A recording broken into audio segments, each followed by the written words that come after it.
Good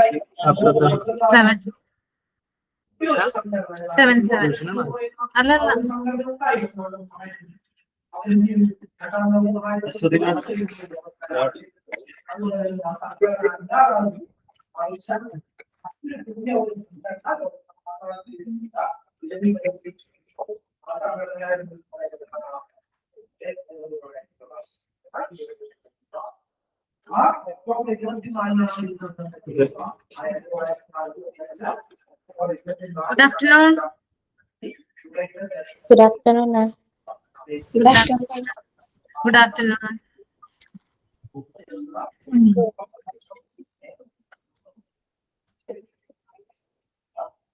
accident and emergency department ഒക്കെ എല്ലാരും വായിച്ചു വെക്കോ? വായിച്ചോ? മനസ്സിലാവുന്നില്ലേ? ഡൗട്ട് ഒന്നും ഇല്ലല്ലോ? ഇല്ല. ട്രയേജ് ഒക്കെ പഠിച്ചില്ലേ? പഠിച്ചല്ലേ? ഓക്കെ. മോക്ക് ടെസ്റ്റിൽ ഒരു ചോദ്യം ഉണ്ടായിരുന്നു. മാം പറഞ്ഞോ. മോക്ക് ടെസ്റ്റിൽ ഒരു ചോദ്യം ഉണ്ടായിരുന്നു. Which of the following does not come under MLC പറഞ്ഞിട്ട്. MLC ഉണ്ടായിരുന്നല്ലേ? ഞാൻ ആ ക്വസ്റ്റ്യൻ കൊടുത്തിട്ടുണ്ടായിരുന്നല്ലേ, വേറെ കൊടുക്കാനാ പറഞ്ഞിട്ടുണ്ടായിരുന്നു. MLC ഒന്ന് എടുക്കുള്ളൂ. അപ്പൊ നിങ്ങൾ ആൻസർ ചെയ്തിട്ടില്ലല്ലേ? സാരല്ല കേട്ടോ, പറഞ്ഞുതരാം. അത് അഡീഷണൽ ആയിട്ട് അതിനകത്ത് ഉണ്ടായിരുന്നതാണ്. പക്ഷെ ഞാൻ നോട്ട് ടിക്ക് ചെയ്ത് കൊടുത്തിരുന്നാണ് പ്രത്യേകം അത് വേണ്ടെന്ന്. പക്ഷെ അവരുടെ എന്തോ പെട്ടെന്ന് ടൈപ്പ് ചെയ്ത് പോയി, അത് കയറി പോയിട്ടുണ്ടാവും, അതുകൊണ്ടായി.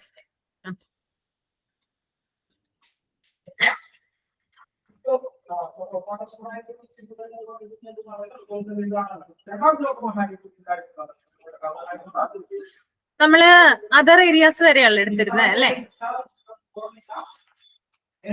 അതർ ഏരിയാസ് അല്ലേ എടുത്തേ? നിർത്തിയത്?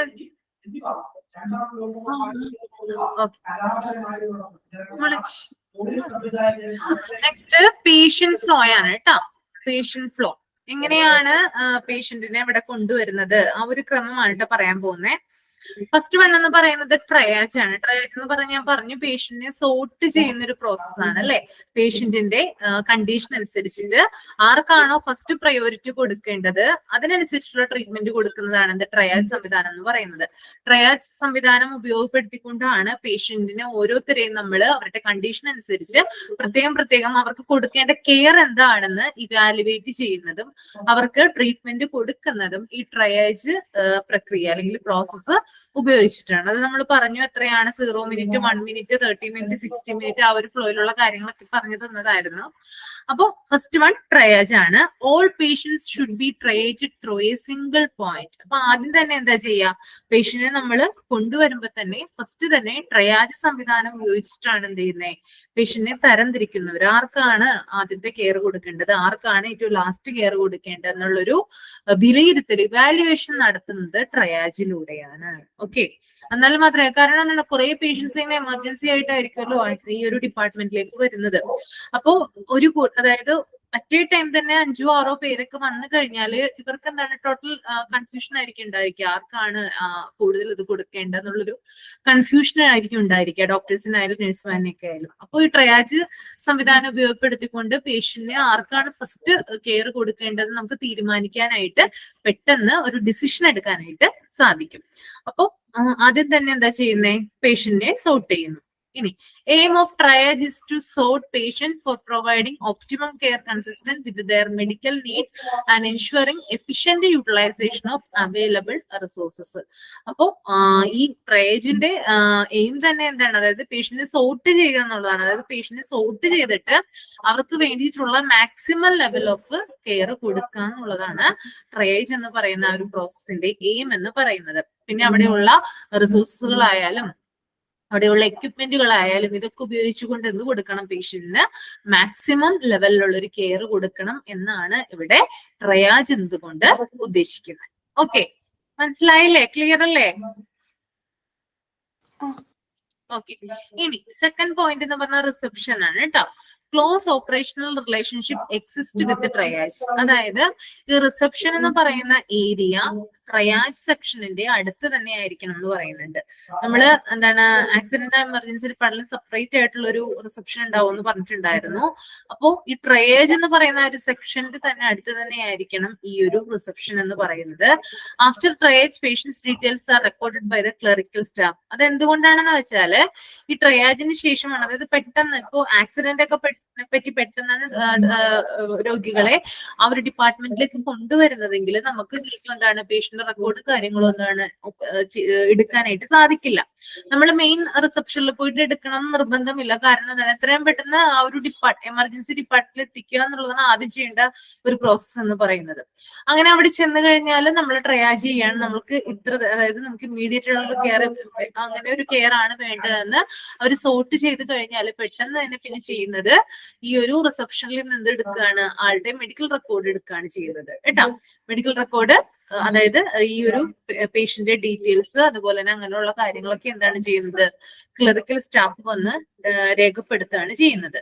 A new medical record is either raised or the old one retrieved. അതായത് ഇപ്പൊ അവിടെ ആ ഒരു ഹോസ്പിറ്റലിൽ ആദ്യമായിട്ട് വരുന്ന ഒരാളാണെങ്കിൽ പുതിയൊരു മെഡിക്കൽ റെക്കോർഡ് ഓപ്പൺ ചെയ്യുകയാണ് ചെയ്യുന്നത്. ഇനി ആ ഹോസ്പിറ്റലിൽ എന്തെങ്കിലും ഒരു ചികിത്സയ്ക്ക് ട്രീറ്റ്മെന്റ് എടുത്തുകൊണ്ടിരിക്കുന്ന ആളാണെങ്കിൽ അയാളുടെ ഫയൽ അവിടെ ഉണ്ടാകും. അപ്പോൾ അത് വീണ്ടെടുക്കുകയാണ് ചെയ്യുന്നത് കേട്ടോ. അപ്പോ രണ്ടു തരത്തിലും ആകാം. ഒന്നില്ലെങ്കിൽ എന്താണ് ഈ ട്രയാജിന് ശേഷം പുതിയൊരു മെഡിക്കൽ റെക്കോർഡ് ഓപ്പൺ ചെയ്യുകയോ അല്ലെങ്കിൽ എന്താണ് നിലവിലുള്ള മെഡിക്കൽ റെക്കോർഡ് വീണ്ടെടുക്കുകയാണ് ഇവിടെ ചെയ്യുന്നത് കേട്ടോ. ഇനി നെക്സ്റ്റ് വൺ എന്ന് പറയുന്നത് ട്രീറ്റ്മെന്റ് ആണ്. Patient may be directed to resuscitation area, acute treatment area, consultation, fast track area, medical imaging or waiting area based on emergency treatment is initiated. അതായത് പേഷ്യന്റ്, അതായത് ഞാൻ പറഞ്ഞു ട്രയാജിന്റെ ആ ഒരു സെക്ഷനിലേക്ക് വന്നു കഴിഞ്ഞാല് പേഷ്യന്റ് മെഡിക്കൽ റെക്കോർഡും കാര്യങ്ങളും എടുത്തു കഴിഞ്ഞതിന് ശേഷം പിന്നെ പേഷ്യന്റിനെ കൊണ്ടുപോകുന്നത് റെസിസിറ്റേഷൻ ഏരിയയിലാണ്. ഞാൻ കഴിഞ്ഞ ക്ലാസ്സിൽ പറഞ്ഞിട്ടുണ്ടായിരുന്നു എന്താണ് റെസിസിറ്റേഷൻ ഏരിയ. റെസിസിറ്റേഷൻ ഏരിയ എന്താ, മറന്നുപോയോ? നോട്ട് ചെയ്യാൻ പറഞ്ഞിട്ടുണ്ടായിരുന്നില്ലേ? ഞാൻ പറഞ്ഞ എന്താ, വേറൊരു റൂമിലേക്ക് വേറെ റൂമിലേക്ക് ഷിഫ്റ്റ് ചെയ്യോ അല്ലെ? ആ റൂമിൽ ആരൊക്കെ ഉണ്ടാകും? ഡോക്ടേഴ്സ് ഉണ്ടാവും, എക്യുപ്മെന്റ്സ് ഒക്കെ ഉണ്ടാവും അല്ലെ? അപ്പൊ അവിടെ വെച്ചിട്ടാണ് എന്ത് തീരുമാനിക്കുന്നത്. ഇപ്പൊ ആക്സിഡന്റ് പറ്റിയാണ് ഒരു പേഷ്യന്റ് വരുന്നതെങ്കിൽ ആളെ ഡയറക്റ്റ്ലി എന്ത് ചെയ്യാണ്, ഓപ്പറേഷൻ തിയേറ്ററിലേക്ക് ഷിഫ്റ്റ് ചെയ്യാണ്. ഇനി സ്ട്രോക്കിന്റെ സിംറ്റവും ആയിട്ടാണ് ഒരാൾ വരുന്നതെങ്കിൽ ആളെ നേരെ റേഡിയോളജി ഡിപ്പാർട്ട്മെന്റിലേക്ക് MRI എടുക്കാനായിട്ട് സജസ്റ്റ് ചെയ്യാണ്. അപ്പൊ അങ്ങനെയുള്ള കാര്യങ്ങള് ഡിസിഷൻ എടുക്കുന്നത് ഇപ്പൊ ഡോക്ടേഴ്സ് ആയാലും നഴ്സുമാരായാലും ഡിസിഷൻ എടുക്കുന്നത് ഈ ഒരു റെസിസിറ്റേഷൻ ഏരിയയിൽ വെച്ചിട്ടാണ് കേട്ടോ. പിന്നീട് എന്ത് ചെയ്യാണ്, റെസിസിറ്റേഷൻ ഏരിയയിലേക്ക് കൊണ്ടുപോവുകയാണ് ചെയ്യുന്നത്. പിന്നെ അക്യൂട്ട് ട്രീറ്റ്മെന്റ് ഏരിയ, ഇപ്പൊ എന്താ പറയാ, ഇപ്പൊ ഫോർ എക്സാമ്പിൾ ഞാൻ പറഞ്ഞു എന്താണ് ഈ ഒരു അധികം ക്രിട്ടിക്കൽ അല്ലാത്ത പേഷ്യൻസ് ഉണ്ട്, ചിലവര് വരും അധികം ക്രിട്ടിക്കൽ അല്ലാത്ത എന്നാലും അവർക്ക് എമർജൻസി കെയർ ആവശ്യമാണ്. അങ്ങനെയുള്ള പേഷ്യൻസിനെ കൊണ്ടുപോകുന്നത് അക്യൂട്ട് ട്രീറ്റ്മെന്റ് ഏരിയയിലാണ് കേട്ടോ. ഓക്കെ, അതാണ് അധികം ക്രിട്ടിക്കൽ അല്ലാത്ത പേഷ്യൻസിനെയാണ് കൊണ്ടുപോകുന്നതെങ്കിൽ അക്യൂട്ട് ട്രീറ്റ്മെന്റ് ഏരിയയിലേക്കാണ് കൊണ്ടുപോവുക. ഇനി കൺസൾട്ടേഷൻ, ഫാസ്റ്റ് ട്രാക്ക് ഏരിയ, അതായത് കൺസൾട്ടേഷൻ നടത്തുന്ന സ്ഥലങ്ങളുണ്ട് അവിടെ തന്നെ, അവിടേക്ക് കൊണ്ടുപോകും. പിന്നെ medical imaging or waiting area, ഇപ്പൊ ആളുകളുടെ അതായത് സ്കാനിങ്ങോ അല്ലെങ്കിൽ എക്സ്റേയോ അങ്ങനെയുള്ള കാര്യങ്ങളൊക്കെ എടുക്കണമെങ്കിൽ ആ ഒരു ഏരിയയിലേക്ക് കൊണ്ടുപോകും. അപ്പൊ നമ്മുടെ എമർജൻസി ട്രീറ്റ്മെന്റിന്റെ ബേസിലാണ് ഇതൊക്കെ എന്ത് ചെയ്യുന്നത്, ഇങ്ങനെ തരം തിരിക്കുന്നത് കേട്ടോ. പേഷ്യൻസ് വരുന്ന ആ ഒരു ക്രമമാണ് ഇവിടെ പറയുന്നത്. ആദ്യം ട്രയൽ സെഷനിലൂടെ സോർട്ട് ചെയ്തു, അതിനുശേഷം റിസപ്ഷനിൽ നിന്ന് ക്ലറിക്കൽ സ്റ്റാഫ് വന്നിട്ട് ആളുടെ പേര്, അഡ്രസ് അങ്ങനെയുള്ള കാര്യങ്ങളൊക്കെ രേഖപ്പെടുത്തുകയും ഇനി പുതിയ മെഡിക്കൽ റെക്കോർഡാണ് ഓപ്പൺ ചെയ്യണമെങ്കിൽ അത് ഓപ്പൺ ചെയ്യുന്നു. ഇനി പഴയതാണ് വീണ്ടെടുക്കുന്നതെങ്കിൽ അത് റിട്രീവ് ചെയ്യുന്നു. ഇനി അടുത്തത് റെസിസിറ്റേഷൻ ഏരിയയിലേക്ക് കൊണ്ടുപോകുന്നു. അങ്ങനെയുള്ള പേഷ്യൻസിനെ അവിടെ വെച്ചിട്ടാണ് ഡിസിഷൻ എടുക്കുന്നത് എങ്ങോട്ടാണ് കൊണ്ടുപോകേണ്ടതെന്ന്. പിന്നീട് അധികം പ്രശ്നങ്ങളില്ലാത്ത പേഷ്യൻസ് ആണെങ്കിൽ അവരെ അക്യൂട്ട് ട്രീറ്റ്മെന്റ് ഏരിയയിലേക്ക് കൊണ്ടുപോകുന്നു. ഇനി കൺസൾട്ടേഷൻ ഫാസ്റ്റ് ട്രാക്ക് ഏരിയയിലേക്ക് വരുന്നു. പിന്നെ എന്താണ് medical imaging or waiting area അല്ലെ, മെഡിക്കൽ ഇമേജിംഗ് അല്ലെങ്കിൽ എന്താണ് ഒരു വെയിറ്റിംഗ് ഏരിയ, അവിടെ എന്ത് ചെയ്യുന്നു, രോഗികള് അവരെ അങ്ങോട്ട് സജസ്റ്റ് ചെയ്യുന്നു എന്തെങ്കിലും സ്കാനോ അങ്ങനെയുള്ള കാര്യങ്ങൾ എടുക്കാൻ വേണ്ടിയിട്ട് കേട്ടോ. ഓക്കെ, ഇനി നെക്സ്റ്റ് വൺ എന്ന് പറയുന്നത് റീ ഇവാലുവേഷൻ. അപ്പൊ ഈ ട്രീറ്റ്മെന്റിൽ ഇത്രയും കാര്യങ്ങൾക്ക് ശേഷമാണ് എന്ത് ചെയ്യുന്നത്, ഒരു എമർജൻസി ട്രീറ്റ്മെന്റ് രോഗിക്ക് ആരംഭിക്കുന്നത് കേട്ടോ. അതൊന്ന് ജസ്റ്റ് ഒന്ന് ഓർത്തിരിക്കുക കേട്ടോ. ഇത്രയും കാര്യങ്ങള് കഴിഞ്ഞതിന് ശേഷമാണ് രോഗിക്ക് എന്താ ഇത് സ്റ്റാർട്ട് ചെയ്യുന്നത്, എമർജൻസി ട്രീറ്റ്മെന്റ് സ്റ്റാർട്ട് ചെയ്യുന്നതെന്ന് ഓർത്തിരിക്കുക. Okay, ini re-evaluation. An ED physician will re-evaluate a patient condition after treatment and assess test results because the result may give them additional insight into the type of treatment you need. അതിനുശേഷം എന്താ ചെയ്യുന്നത്, അതായത് ഇയാൾക്ക് ഈ ഒരു രോഗിക്ക് emergency treatment ആരംഭിച്ചു കഴിഞ്ഞാല് ED ഫിസിഷ്യൻ, അതായത് എമർജൻസി ഡിപ്പാർട്ട്മെന്റിലെ ഫിസിഷ്യൻ വന്നിട്ട് എന്ത് ചെയ്യുന്നു, അദ്ദേഹത്തെ റീഇവാലുവേറ്റ് ചെയ്യുന്നു. ഒന്നും കൂടി എന്താണ്, അയാളൊന്ന് പരിശോധിച്ചതിന് ശേഷം അയാളുടെ ടെസ്റ്റ് റിസൾട്ടിന്റെ ബേസില് ആൾക്ക് എന്ത് ട്രീറ്റ്മെന്റ് ആണ് വേണ്ടതെന്ന് തീരുമാനിക്കുന്നു കേട്ടോ. അതാണ് റീവാലുവേഷൻ. ഓക്കെ, ഇത്രയും സ്റ്റേജിലൂടെ കടന്നിട്ട് ആൾക്ക് എമർജൻസി ആയിട്ടുള്ള ട്രീറ്റ്മെന്റ് കൊടുക്കാനായിട്ട് തീരുമാനിച്ചു കഴിഞ്ഞാല് ആ എമർജൻസി ഡിപ്പാർട്ട്മെന്റിൽ ഫിസിഷ്യൻ വന്നിട്ട് എന്ത് ചെയ്യും, റീവാലുവേറ്റ് ചെയ്യും. ഒന്നും കൂടി ഒന്ന് ആളെ പരിശോധിച്ചതിന് ശേഷം അയാളുടെ ടെസ്റ്റ് റിസൾട്ട്, ഇപ്പൊ എക്സ്റേയോ അല്ലെങ്കിൽ MRIയോ അല്ലെങ്കിൽ ലാബ് റിസൾട്ടോ അതൊക്കെ കിട്ടിയ ശേഷം എന്ത് ചെയ്യുന്നു, അതിന്റെ ബേസിലാണ് പ്രോപ്പർ ആയിട്ടുള്ള ട്രീറ്റ്മെന്റ് രോഗിയില് ആരംഭിക്കുന്നത്. ഓക്കെ, ഇനി 5th സ്റ്റേജ് എന്ന് പറയുന്നത് ഡിസ്ചാർജ് ആണ് കേട്ടോ. Discharge based on treatment patient to be removed after stabilisation. All patient അതായത് പേഷ്യന്റിന് എന്ത് ചെയ്യുന്നു, അതായത് ട്രീറ്റ്മെന്റ് ബേസിൽ പേഷ്യന്റ് കണ്ടീഷൻ ബെറ്റർ ആയ ശേഷം പേഷ്യന്റിന് ഡിസ്ചാർജ് ആണ് ചെയ്യുന്നത് കേട്ടോ. ഇത്രയും കാര്യങ്ങൾ ചെയ്തതിന് ശേഷം അറ്റ് ലാസ്റ്റ് എന്ത് ചെയ്യുന്നു, പേഷ്യന്റിനെ ഡിസ്ചാർജ് ചെയ്യും. അപ്പൊ ഒന്നില്ലെങ്കിൽ എന്താണ്, ഡയറക്റ്റ് ഹോമിലോട്ട് ആക്കാം, അതായത് വീട്ടിലേക്ക് പറഞ്ഞയക്കാം, അല്ലെങ്കിൽ ആ ഒരു ഹോസ്പിറ്റലിൽ തന്നെ വേറൊരു ഡിപ്പാർട്ട്മെന്റിലേക്ക് എന്ത് ചെയ്യാം, മാറ്റാം. അയാളുടെ കണ്ടീഷൻ നോക്കിയിട്ട് ചിലപ്പോ അയാളുടെ എന്താണ് ഹെൽത്ത് കണ്ടീഷനുമായി ബന്ധപ്പെട്ട എന്തെങ്കിലും ഒരു അസുഖങ്ങളൊക്കെ ഉണ്ടെങ്കിൽ എന്ത് അസുഖമാണ് അതുമായി ബന്ധപ്പെട്ട ഡിപ്പാർട്ട്മെന്റിലേക്ക് അയാളെ ഷിഫ്റ്റ് ചെയ്യാം. പിന്നെ അവിടെ അയാൾ വാർഡിൽ കിടന്നാൽ മതി കുറച്ച് ദിവസം കേട്ടോ. അങ്ങനെയൊക്കെയാണ് ചെയ്യുന്നത്. അപ്പോ ഫൈനൽ സ്റ്റേജ് എന്ന് പറയുന്നത് ഡിസ്ചാർജ് ആണ്. ഇനി അടുത്ത പറയുന്നത് all patients receive written home care instructions to follow when discharged. Referral can be made based on facilities of hospital and patient condition if needed. അതായത് ഡിസ്ചാർജ് ആയതിനു ശേഷം രോഗി വീട്ടിൽ പാലിക്കേണ്ട ഹോം കെയർ ഇൻസ്ട്രക്ഷൻസ് ഒരു ചാർട്ട് രൂപേണ എന്ത് ചെയ്യും, രേഖാമൂലം രോഗിക്ക് ലഭിക്കും. അതായത് ഈ എമർജൻസി ഡിപ്പാർട്ട്മെന്റിൽ നിന്ന് ആള് ഡിസ്ചാർജ് ചെയ്തു പോയാല് എന്താണ്, അതായത് ഇയാൾ ഇത്രയും നാളൊരു ക്രിട്ടിക്കൽ കണ്ടീഷനിലായിരുന്നല്ലോ. അപ്പൊ വീട്ടിൽ ചെന്ന് കഴിഞ്ഞാലും എന്ത് ചെയ്യണം, ഇയാള് കുറച്ചും കൂടി എന്ത് ചെയ്യണം, അയാളെ സംരക്ഷിക്കേണ്ടതിന്റെ ആവശ്യകതയുണ്ട്. അതുകൊണ്ട് തന്നെ ഈ ഹോസ്പിറ്റലിൽ നിന്ന് ഇയാൾ ഡിസ്ചാർജ് ആയി പോകുമ്പോൾ ആൾക്കൊരു ചാർട്ട് കൊടുക്കും. അതായത് ഹോം കെയർ ഇൻസ്ട്രക്ഷൻസ് ആണ് അതിനകത്ത് പറയുന്നത്. അതായത് അയാളെ വീട്ടിൽ പാലിക്കേണ്ട എല്ലാ കാര്യങ്ങളും, അതായത് ചിലപ്പോൾ ഡയറ്റ് ആയിരിക്കാം, അല്ലെങ്കിൽ മെഡിസിൻസ് ആയിരിക്കാം, അല്ലെങ്കിൽ എന്താണ് അങ്ങനെയുള്ള കാര്യങ്ങൾ, അയാളുടെ ഹെൽത്തുമായി ബന്ധപ്പെട്ടിട്ടുള്ള കാര്യങ്ങളായിരിക്കും ആ ഒരു ചാർട്ടില് രേഖപ്പെടുത്തിയിട്ടുണ്ടാവുക. ഓക്കെ, അപ്പൊ ഇത്രയും കാര്യങ്ങളാണ് എന്ത് ഈ ഒരു പേഷ്യന്റ് ഫ്ലോയിൽ വരുന്നത് കേട്ടോ. അപ്പൊ നിങ്ങളൊന്ന് പറഞ്ഞേ, ഫസ്റ്റ് വൺ എന്താ പറഞ്ഞ നമ്മള് പേഷ്യന്റ് ഫ്ലോയിൽ ട്രയേജ് അല്ലേ? എങ്ങനെയാണത് ട്രയേജ്? സോർട്ട് ചെയ്തിട്ട് ട്രീറ്റ്മെന്റ് സ്റ്റാർട്ട് ചെയ്യുന്ന അല്ലെ, സോർട്ട് ചെയ്തിട്ട്. റിസപ്ഷനിൽ എങ്ങനെയാ, റിസപ്ഷന്റെ എങ്ങനെയാ? ഒന്നല്ലെങ്കിൽ പുതിയ റെക്കോർഡ് എടുക്കുക, അല്ലെങ്കിൽ പഴയത് വീണ്ടെടുക്കും. ഓക്കെ, ഇനി ട്രീറ്റ്മെന്റോ? ട്രീറ്റ്മെന്റ് എങ്ങനെയാ ട്രീറ്റ്മെന്റ് കംപ്ലീറ്റ് ആക്കുന്നേ? ഒന്നല്ലെങ്കിൽ ഒരു ഡിസിഷൻ എടുത്തിട്ട് ഏതിലേക്കാ പോകണ്ടെന്ന് തീരുമാനിക്കും, അല്ലെങ്കിൽ അക്യൂട്ട് ട്രീറ്റ്മെന്റ് ചെയ്യും, അല്ലെങ്കിൽ consultation, fast track area, medicine imaging or waiting ഏരിയയിലേക്ക് ഏതിലേക്കാ വേണ്ടത്. പിന്നെ റീ ഇവാലുവേഷൻ ചെയ്തിട്ട് അവിടെ ഒന്നും കൂടി ഡോക്ടർ റീവാലുവേഷൻ ചെയ്യും. പിന്നെ അത് കഴിഞ്ഞ് നോക്കി കഴിഞ്ഞ് പിന്നെ ഡിസ്ചാർജ് ചെയ്യും.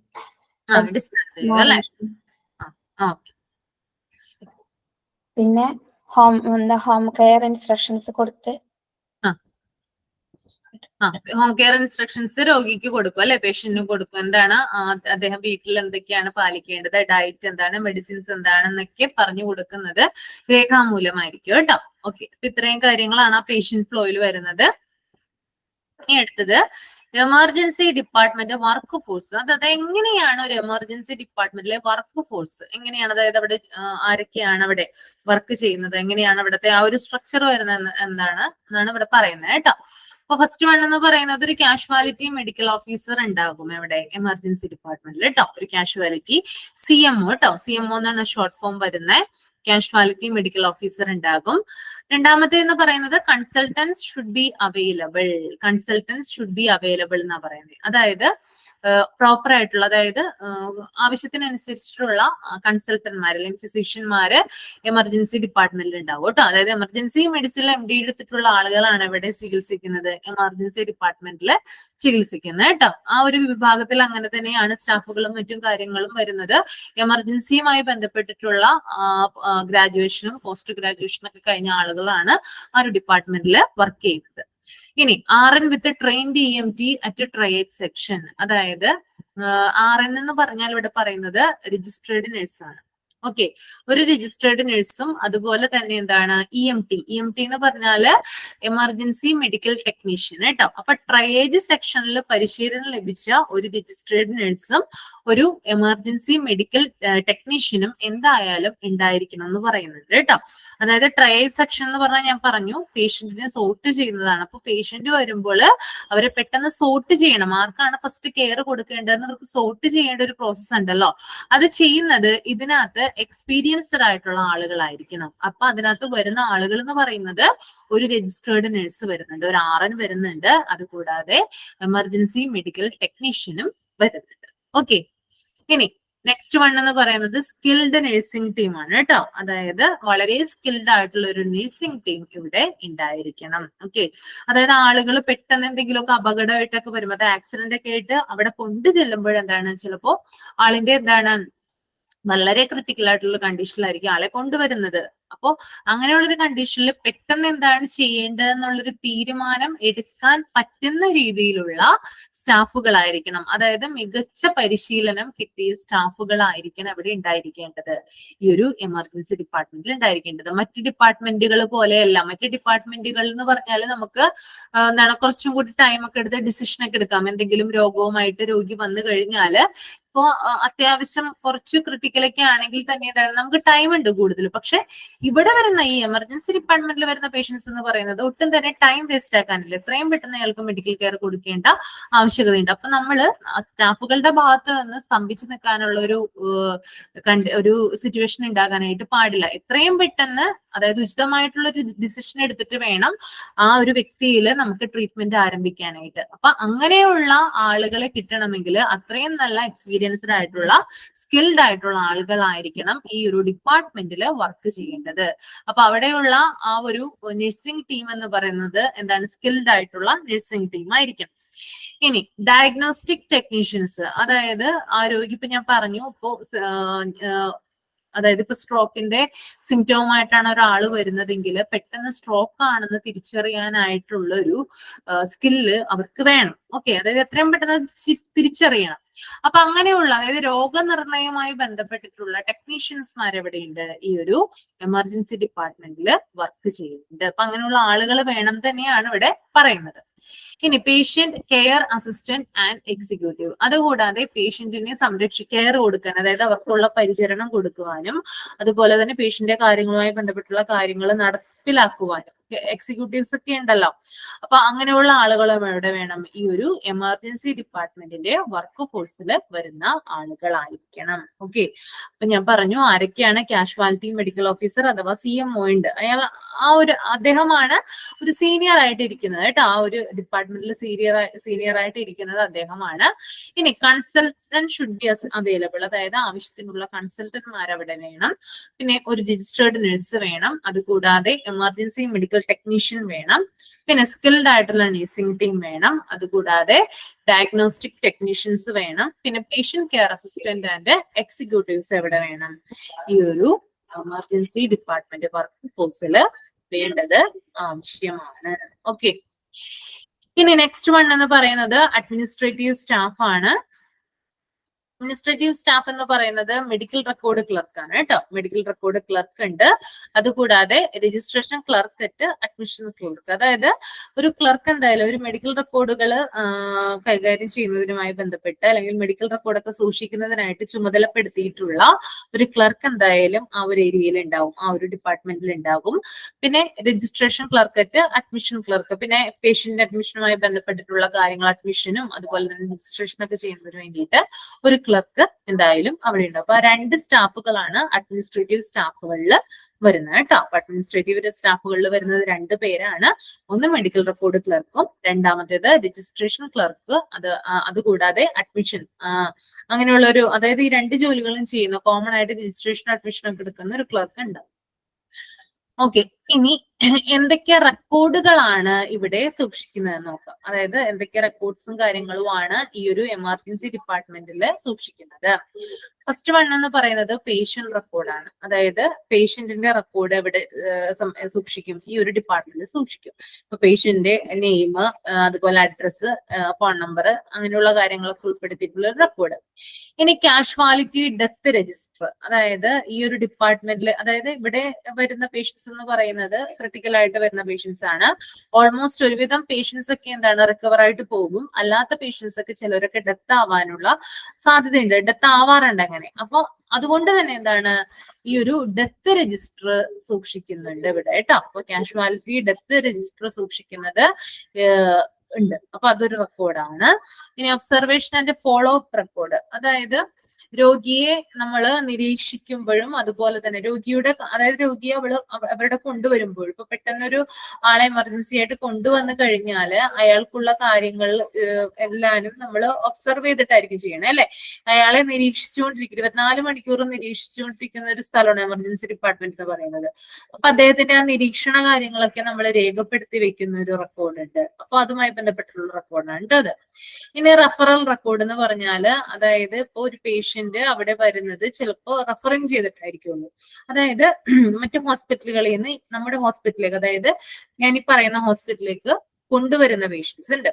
അപ്പൊ അതുമായി ബന്ധപ്പെട്ടിട്ടുള്ള റെക്കോർഡുകളാണ് റെഫറൽ റെക്കോർഡിൽ വരുന്നത്. ഇനി ഈ ഒരു ഹോസ്പിറ്റലിൽ നിന്ന് വേറെ ഹോസ്പിറ്റലുകളിലേക്ക് റെഫർ ഔട്ട് ചെയ്യുന്ന പേഷ്യൻസ് ഉണ്ട്. അതായത് ഇവിടെയുള്ള ഒരു ഫെസിലിറ്റീസും കാര്യങ്ങളും പോരാതെ വരുമ്പോൾ, അല്ലെങ്കിൽ കുറച്ചും കൂടി നല്ല കെയർ കിട്ടാൻ വേണ്ടിയിട്ട് വലിയ വലിയ ഹോസ്പിറ്റലിലേക്ക് ഷിഫ്റ്റ് ചെയ്യുന്ന ഒരു പ്രോസസ് ഉണ്ട്.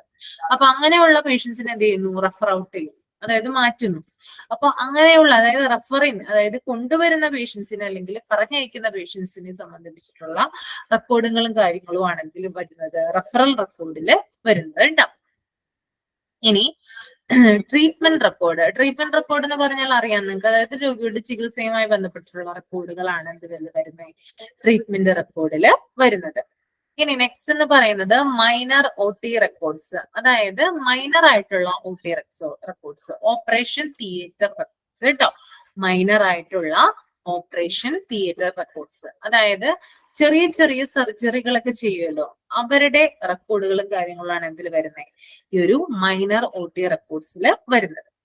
ഇനി incident report forms and register, അതുകൂടാതെ എന്താണ്, അതായത് ഇപ്പോ എന്തെങ്കിലും ഒരു ആക്സിഡന്റ് എന്തെങ്കിലും സംഭവിച്ചു കഴിഞ്ഞാൽ ആക്സിഡന്റിന്റെ സ്ഥലം എവിടെയാണ്, അതെപ്പോഴാണ് സംഭവിച്ചത്, അങ്ങനെയുള്ള കാര്യങ്ങളൊക്കെ രേഖപ്പെടുത്തുന്നതാണ് ഇതില് ഇൻസിഡന്റ് റിപ്പോർട്ട് ഫോംസ് ആൻഡ് രജിസ്റ്ററിൽ കേട്ടോ. ആക്സിഡന്റുമായി ബന്ധപ്പെട്ടിട്ടുള്ള സംഭവങ്ങളൊക്കെ രജിസ്റ്റർ ചെയ്യുന്ന, അതൊക്കെ നോട്ട് ചെയ്യുന്ന ഒരു ഇതാണ്. ഇനി attendance registers of all categories of staff, അതുകൂടാതെ അവിടെ ഞാൻ പറഞ്ഞു കുറേയധികം സ്റ്റാഫുകൾ അവിടെ വർക്കിംഗ് ആണ്. ആ സ്റ്റാഫുകളുടെ ഒക്കെ എന്താണ് അറ്റൻഡൻസ് രജിസ്റ്റർ അവിടെ ഇത് ചെയ്യുന്നുണ്ട്, ഈ ഒരു ഡിപ്പാർട്ട്മെന്റിൽ സൂക്ഷിച്ച് വെക്കുന്നുണ്ട്. Okay, attendance registers of all categories of staff കേട്ടോ. എല്ലാ തരത്തിലുമുള്ള രജിസ്റ്ററും കാര്യങ്ങളും ഒക്കെ, സ്റ്റാഫുകളുടെ രജിസ്റ്ററും കാര്യങ്ങളും ഒക്കെ സൂക്ഷിച്ചു വെക്കുന്നുണ്ട്.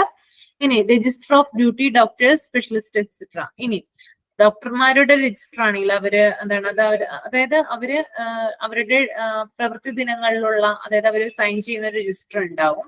അതുകൂടാതെ ഡ്യൂട്ടി ഡോക്ടേഴ്സിന്റെ, അവിടെ വർക്ക് ചെയ്യുന്ന ഡ്യൂട്ടി ഡോക്ടേഴ്സിന്റെ രജിസ്റ്റർ ഉണ്ടാവും. അതുകൂടാതെ സ്പെഷ്യലിസ്റ്റ്, ചിലപ്പോൾ പുറത്തു നിന്നൊക്കെ ഉള്ള ആശുപത്രികളിൽ നിന്ന് ചില ഹോസ്പിറ്റലുകളിലേക്ക് പ്രത്യേകം നോക്കാൻ വേണ്ടിയിട്ടൊക്കെ വരാറുണ്ട്. അപ്പൊ അവരുടെ രജിസ്റ്റർ എന്താണ് വേറെ പ്രത്യേകം സൂക്ഷിക്കാറുണ്ട്. ഇനി all documents etcetera, admission card, case sheet, drug chart, death certificate, forms. ഇനി വേറെയുള്ള ചില ഡോക്യുമെന്റ്സും കൂടി ഇതിനകത്ത് ഉൾപ്പെടുന്നുണ്ട്. ഇപ്പോൾ അഡ്മിഷൻ കാർഡ്, അതായത് പേഷ്യന്റ് അഡ്മിഷനുമായി ബന്ധപ്പെട്ടിട്ടുള്ള കാർഡുകള്, അതുപോലെ കേസ് ഷീറ്റ്, പേഷ്യന്റ് കേസ് ഷീറ്റുകൾ, അതായത് ഫയലും കാര്യങ്ങളും. ഇനി ഡ്രഗ് ചാർട്ട്സ്, അതായത് പേഷ്യന്റ് ഉപയോഗിക്കുന്ന മെഡിസിൻ ഉൾപ്പെടുന്ന വിവരങ്ങളുടെ ഒരു ചാർട്ട്. ഇനി ഡെത്ത് സർട്ടിഫിക്കറ്റ്, അതായത് ഇപ്പോൾ പേഷ്യന്റ് മരണപ്പെടുകയാണെങ്കിൽ അതുമായി ബന്ധപ്പെട്ടിട്ടുള്ള ഡെത്ത് സർട്ടിഫിക്കറ്റ്, അതിന്റെ ഫോമുകൾ കേട്ടോ. ഡെത്ത് സർട്ടിഫിക്കറ്റിന്റെ ഫോമുകളൊക്കെ കിട്ടുന്നത് നമുക്ക് ഈ ഒരു ഡിപ്പാർട്ട്മെന്റിൽ നിന്നാണ്. അപ്പൊ അങ്ങനെയുള്ള കാര്യങ്ങൾ വരുന്നുണ്ട്. ഇനി നെക്സ്റ്റ് വൺ എന്ന് പറയുന്നത് MLC record with all the diagnosis and investigation results and kept under lock and key under CMO casualty. അതായത് MLC കേസുകളുള്ള, അതായത് MLCയുമായി ബന്ധപ്പെട്ടിട്ടുള്ള കേസുകൾ ഉള്ള ഇതാണെങ്കിൽ, അതുമായി ബന്ധപ്പെട്ടിട്ടുള്ള രോഗികളൊക്കെ ആണെങ്കിൽ അവരുടെ ഇൻവെസ്റ്റിഗേഷൻ റിസൾട്ട്സ് അങ്ങനെയുള്ള അവരുടെ ഫയലുകളൊക്കെ കാത്തു സൂക്ഷിക്കുന്നത് ആരാണ്? അതായത് ചീഫ് മെഡിക്കൽ ഓഫീസറാണ് കാഷ്വാലിറ്റിയിൽ. അതായത് മെയിൻ ആയിട്ട് സീനിയർ ആയിട്ട് നിൽക്കുന്ന ആളാണ് ഇത് സൂക്ഷിക്കുന്നത്. MLCയുമായി ബന്ധപ്പെട്ടിട്ടുള്ള മെഡിക്കൽ റെക്കോർഡുകളാണെങ്കിൽ അത് സൂക്ഷിക്കുന്നത് CMO ആണ്. ആളാണ് അത് ലോക്ക് ചെയ്ത് വെക്കുക കേട്ടോ. ആ ഒരു ഫയല് ലോക്ക് ചെയ്തിട്ട് അതിന്റെ കീ എന്ന് പറയുന്നത് ഈ ഒരു CMOയുടെ കയ്യിലായിരിക്കും. ഓക്കെ, ഇനി എന്താണ് MLC എന്ന് നോക്കാം കേട്ടോ. ഓക്കെ, എന്താണ് MLC എന്ന് നോക്കാം. Medical legal cases like accident and trauma, assault, rape, poisoning, unconscious brought dead should be stamped as MLC. അതായത് മെഡിക്കോ ലീഗൽ കേസിനെയാണ് നമ്മൾ MLC എന്ന് പറയുന്നത് കേട്ടോ. അതിപ്പോ ആക്സിഡന്റ് ആവാം, അല്ലെങ്കിൽ ട്രോമയാകാം, അല്ലെങ്കിൽ ഒരു അസാൾട്ട് ആകാം. അസാൾട്ട് എന്ന് പറയുന്ന ഒരു ആക്രമണം, അല്ലെങ്കിൽ ഒരു റേപ്പ് ആകാം, അല്ലെങ്കിൽ പോയിസണിങ്, അതായത് വിഷം കൊടുക്കൽ കേട്ടോ, വിഷബാധ എന്നൊക്കെ പറയില്ലേ നമ്മള്, പോയിസണിങ് ആവാം, അല്ലെങ്കിൽ unconscious brought dead should be stamped as MLC. അല്ലെങ്കിൽ എന്താണ്, പെട്ടെന്ന് ബോധം കിട്ട് പെട്ടെന്നൊക്കെ മരിക്കേണ്ട വരുന്ന ഒരു അവസ്ഥയിൽ, അതായത് പെട്ടെന്ന് ആളെ ബോധം കിട്ട് മരിച്ചിട്ടാണ് കൊണ്ടുവരുന്നത്. അങ്ങനെയൊക്കെ ഉള്ള കേസുകളാണ് MLC ആയിട്ട് നമ്മൾ സ്റ്റാമ്പ് ചെയ്യുക. അതായത് ഫോർ എക്സാമ്പിൾ ഇപ്പൊ നമുക്ക് തന്നെ അറിയാം, എന്താ പറയാ, നമ്മളൊക്കെ ധാരാളം പത്രങ്ങളും അതുപോലെ TV ന്യൂസ് ചാനലുകളൊക്കെ കാണുന്നത് എന്താണ്, നമ്മൾ പതിവാണ്. അതായത് ഇപ്പൊ പെട്ടെന്ന് ഫോർ എക്സാമ്പിൾ പറയുകയാണെങ്കിൽ ഒരു കുട്ടി, ഒരു കൊച്ചുകുഞ്ഞ്, ഒരു 5 വയസ്സായ കുട്ടിയാണെന്ന് വിചാരിക്കുക. ആ കുട്ടിയെ അതിന്റെ അമ്മ തന്നെ ഹോസ്പിറ്റലിലേക്ക് കൊണ്ടുവരികയാണ്. കുട്ടിക്ക് ബോധമില്ല എന്ന് പറഞ്ഞുകൊണ്ടാണ് കൊണ്ടുവരുന്നതെന്ന് വിചാരിക്കുക.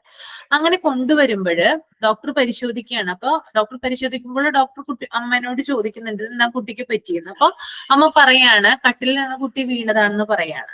പക്ഷെ ഡോക്ടർ അത് വിശ്വസിക്കുന്നില്ല. ഡോക്ടറെ കുട്ടിയെ ഒബ്സർവ് ചെയ്തതിന് ശേഷം ഡോക്ടർ എന്ത് ചെയ്യാണ്, വേഗം തന്നെ പോലീസിനെ ഇൻഫോം ചെയ്യാണ്. കാരണം ആ കുട്ടിയെ ഡോക്ടർ കൺസൾട്ട് ചെയ്തതിലൂടെ അല്ലെങ്കിൽ ഒബ്സർവ് ചെയ്തതിലൂടെ മനസ്സിലായി ഈ കുട്ടി കട്ടിൽ നിന്ന് വീണിട്ടല്ല ഈ കുട്ടി ബോധരഹിതയായത് എന്ന് മനസ്സിലായി. അതായത് പെട്ടെന്ന് അൺകോൺഷ്യസ് ആയത് കട്ടിൽ നിന്ന് വീണിട്ടല്ല, കുട്ടിയുടെ ദേഹത്ത് അവിടെ ഇവിടെ പാടുകൾ ഉണ്ടെന്ന് ഈ ഡോക്ടർ മനസ്സിലാക്കിയാണ്. അപ്പൊ ഈ ഡോക്ടർക്ക് മനസ്സിലായത് ഇതെന്തോ ഒരു ഒരു റയർ കേസാണ്, അതായത് ഈ അമ്മ പറയുന്നത് സത്യമല്ല എന്ന് മനസ്സിലാക്കിയാണ്. അപ്പൊ ആ കേസ് എന്താവും, MLC ആയിട്ടാണ് രജിസ്റ്റർ ചെയ്യുക കേട്ടോ. അതായത് ഡോക്ടർമാർക്ക് അല്ലെങ്കിൽ ആ ഹോസ്പിറ്റൽ അധികൃതർക്കോ തോന്നുകയാണ് അതായത് ഇവര് പറയുന്നത് പോലെയല്ല, ഈ പേഷ്യന്റിനെ കൊണ്ടുവന്ന ആള് പറയുന്നത് പോലെയല്ല ആളുടെ ബോഡിയിൽ കാണുന്ന സിംറ്റംസ് എന്ന് പറയും. അങ്ങനെ ആവുകയാണെങ്കിൽ ഈ ഒരു ഹോസ്പിറ്റലിന്റെ ഭാഗത്ത് നിന്ന് പെട്ടെന്ന് തന്നെ പോലീസിനെ അറിയിച്ചിട്ട് അത് MLC മെഡിക്കൽ ലീഗൽ കേസ് ആയിട്ട് ആ ഫയല് സ്റ്റാമ്പ് ചെയ്ത് സൂക്ഷിക്കുകയാണ് ചെയ്യുന്നത്. അതിപ്പോ അതായത് ആക്സിഡന്റുകൾ, അതായത് ചില ആക്സിഡന്റുകളൊക്കെ ഇല്ലേ, ഇതിപ്പോ മനഃപൂർവ്വം കൊല്ലാനൊക്കെ നമ്മൾ ശ്രമിക്കില്ല, അല്ലെങ്കിൽ അങ്ങനെയുള്ള ആക്സിഡന്റ് കേസുകളൊക്കെ MLC ആയിട്ട് രജിസ്റ്റർ ചെയ്യാറുണ്ട്. പിന്നെ ചില ട്രോമ കേസുകൾ MLC ആയിട്ട് രജിസ്റ്റർ ചെയ്യാറുണ്ട്. പിന്നെ ആക്രമണങ്ങൾ, അതായത് ഇപ്പൊ ആസിഡ് ആക്രമണമോ അല്ലെങ്കിൽ അങ്ങനെയുള്ള ആക്രമണങ്ങളൊക്കെ ഉണ്ടാവാറില്ലേ, അപ്പൊ അത് MLC ആയിട്ട് രജിസ്റ്റർ ചെയ്യാറുണ്ട്. അതുപോലെ റേപ്പ് അല്ലെ, അതായത് ലൈംഗികാതിക്രമം, അത് വരുന്നത് ഈ ഒരു MLCയിലാണ് വരുന്നത്. പിന്നെ പോയിസണിങ്, അതായത് വിഷം ഉള്ളിൽ ചെന്നിട്ടുണ്ടാവുന്ന ആ ഒരു ഇത് വരുന്നത് MLCയിലാണ്. അതുപോലെ തന്നെ ബോധം കിട്ട് പേഷ്യൻസിനെ കൊണ്ടുവരികയാണെങ്കിൽ അത് MLC ആയിട്ട് പരിഗണിക്കാറുണ്ടെന്നാണ് പറയുന്നത്. അതായത് എല്ലാ അതായത് അൺകോൺഷ്യസ് ആയിട്ടുള്ള എല്ലാ പേഷ്യൻസും MLC ആണെന്നല്ല, അൺകോൺഷ്യസ് ആയിട്ട് കൊണ്ടുവരുമ്പോൾ അവർക്ക് അസ്വാഭാവികത തോന്നല, എന്തെങ്കിലും ഒരു അബ്നോർമാലിറ്റി തോന്നുകയാണെങ്കിൽ സൂക്ഷ്മമായിട്ട് അദ്ദേഹത്തെ ഒബ്സർവ് ചെയ്തതിനു ശേഷം MLC ആണെന്നവർക്ക് ഉറപ്പ് വരുവാണെങ്കിൽ പെട്ടെന്ന് തന്നെ പോലീസിന് ഇൻഫോം ചെയ്യാണ് ചെയ്യുന്നത് കേട്ടോ. മനസ്സിലായോ എന്താണെന്ന്? മനസ്സിലായി. ഓക്കെ, സംശയമില്ലല്ലോ? ഇല്ല. അപ്പോ ഈ പറഞ്ഞ കാര്യം ഇങ്ങനെയാണ് MLC നമ്മള് ചെയ്യുന്നത്. ഇപ്പൊ നമ്മള് വാർത്തകളിൽ കാണുന്ന ഒരു അതായത് എന്തെങ്കിലും അസ്വാഭാവികമായിട്ടുള്ള കാര്യങ്ങളാണ് വാർത്തകളിലൊക്കെ നമ്മൾ കാണുന്നത്. ഇപ്പൊ കൊലപാതകം അല്ലെങ്കിൽ എന്തെങ്കിലും ഇത് പരിക്കൊക്കെ പറ്റി ഇങ്ങനെ കൊണ്ടുവരികയാണെങ്കിൽ അത് MLC ആയിട്ട് നേരെ ഹോസ്പിറ്റലിൽ നിന്ന് തന്നെ എന്ത് ചെയ്യാണ്, MLC ആയിട്ട് പോവുകയാണ് ചെയ്യുന്നത്. ഇനി പോലീസ് ഇന്റിമേഷൻ ബുക്ക് ഉണ്ടാവും. അതായത് പോലീസുമായിട്ട് സഹകരിച്ചിട്ടാണ് ഇങ്ങനെയുള്ള കേസുകളൊക്കെ എന്ത് ചെയ്യുന്നത്, കൈകാര്യം ചെയ്യുന്നത്. ഇപ്പൊ MLC കേസിലാണെങ്കിൽ നമ്മൾക്ക് പോലീസിന്റെ സഹായം വേണ്ടി വരും. പിന്നെ അതായത് ഇങ്ങനെ നമ്മൾ ഇപ്പോ ഞാൻ നേരത്തെ പറഞ്ഞു, ഒരു കുട്ടിയെ കൊണ്ടുവന്ന് ആ കുട്ടിയെ അമ്മ നേരെ ഓപ്പോസിറ്റ് ആണ് പറയുന്നത്. അതായത് ഇവർക്ക് സംശയം തോന്നുന്നു, ഡോക്ടേഴ്സിനായാലും നഴ്സിനായാലും ആ ഒരു ഹോസ്പിറ്റൽ അധികൃതർക്ക് സംശയം തോന്നുന്നു ഇവരുടെ വർത്തമാനത്തില്. അപ്പോ പെട്ടെന്ന് തന്നെ പോലീസിന് ഇൻഫോം ചെയ്യുന്നു. പിന്നെ പോലീസ് വരുന്നു, പിന്നെ ഇവരെ ക്വസ്റ്റ്യൻ ചെയ്യുകയാണ് ചെയ്യുന്നത്.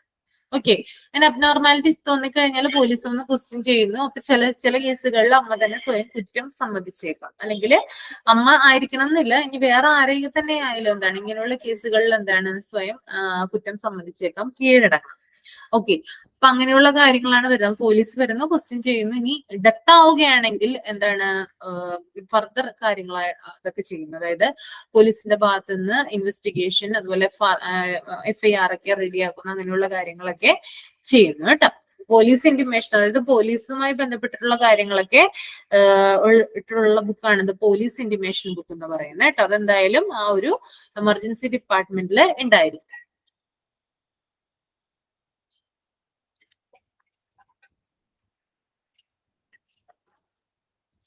നെക്സ്റ്റ് വരുന്നത് functions of the accident and emergency service which R.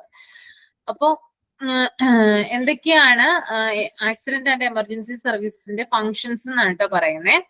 First എന്ന് പറയുന്നത് to provide immediate and correct life saving medical care. അപ്പൊ നമ്മൾ ആദ്യമേ പറഞ്ഞു ഈ ഒരു ആക്സിഡന്റ് ആൻഡ് എമർജൻസി ഡിപ്പാർട്ട്മെന്റിന്റെ ലക്ഷ്യം എന്ന് പറയുന്നത് ആളുകൾക്ക് പെട്ടെന്ന് തന്നെ മെഡിക്കൽ കെയർ കൊടുക്കുക എന്നുള്ളതാണ് കേട്ടോ. To provide immediate and correct life saving medical care, അടിയന്തരമായിട്ട് ജീവൻ രക്ഷിക്കാനുള്ള മെഡിക്കൽ കെയർ ആളുകൾക്ക് കൊടുക്കുക. ഓക്കെ, അതാണ് ആദ്യത്തെ ഒരു ഫംഗ്ഷൻ എന്ന് പറയുന്നത്. ആളുകൾക്ക് എത്രയും പെട്ടെന്ന് അടിയന്തരമായിട്ട് ജീവൻ രക്ഷിക്കാനുള്ള ഒരു മെഡിക്കൽ കെയർ കൊടുക്കുക. ഇനി സെക്കൻഡ് പോയിന്റ് എന്ന് പറയുന്നത് to liaise with the courts and police in medico legal cases when അവർ റിക്വയർഡ്. അതായത് മെഡിക്കോ ലീഗൽ കേസുകളിൽ കോടതി, പോലീസ് എന്നിവയുമായിട്ട് ബന്ധം സൂക്ഷിക്കുക.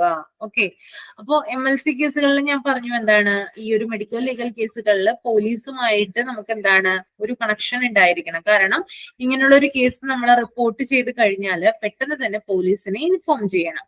അതുകൂടാതെ പോലീസ് വന്ന് ഇങ്ങനെയുള്ള കാര്യങ്ങൾ, അതായത് ഇൻവെസ്റ്റിഗേഷനും മറ്റുമൊക്കെ പുരോഗമിക്കുമ്പോൾ കോടതിയുമായിട്ട് അതായത് ഈ കേസ് ഓൾറെഡി എന്ത് ചെയ്യും, കോടതിയിലേക്ക് പോകും, അല്ലെ, കോർട്ടിലേക്ക് പോകും. അങ്ങനെയാണ് കേസിന്റെ ഡെവലപ്മെന്റ്സുകൾ നടക്കുന്നത്. അപ്പോ എപ്പോഴും ഈ ഹോസ്പിറ്റൽ അല്ലെങ്കിൽ ഒരു എമർജൻസി ഡിപ്പാർട്ട്മെന്റ് എന്ന് പറയുന്ന ആ ഒരു ഡിപ്പാർട്ട്മെന്റ് പോലീസുമായിട്ടും കോടതിയുമായിട്ടും എന്ത് ചെയ്യണം, ഒരു ബന്ധം സൂക്ഷിക്കണം എന്ന് പറയുന്നുണ്ട്.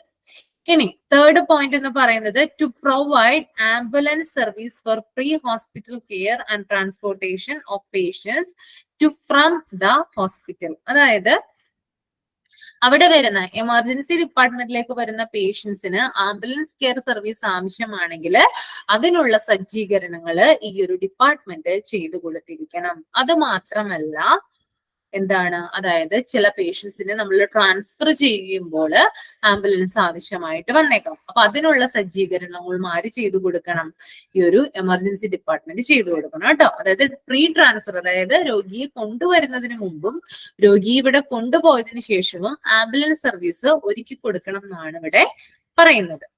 ഇനി നെക്സ്റ്റ് എന്ന് പറയുന്നത് to fulfil the role of information and communication centre especially drug discharge. അതായത് ഈ ഒരു ആക്സിഡന്റ് ആൻഡ് എമർജൻസി സർവീസ് എന്ന് പറയുന്ന ആ ഒരു ഡിപ്പാർട്ട്മെന്റ് ഒരു ഇൻഫോർമേഷൻ പ്രൊവൈഡർ ആയിട്ട് പ്രവർത്തിക്കുന്നുണ്ടെന്നാണ് പറയുന്നത്.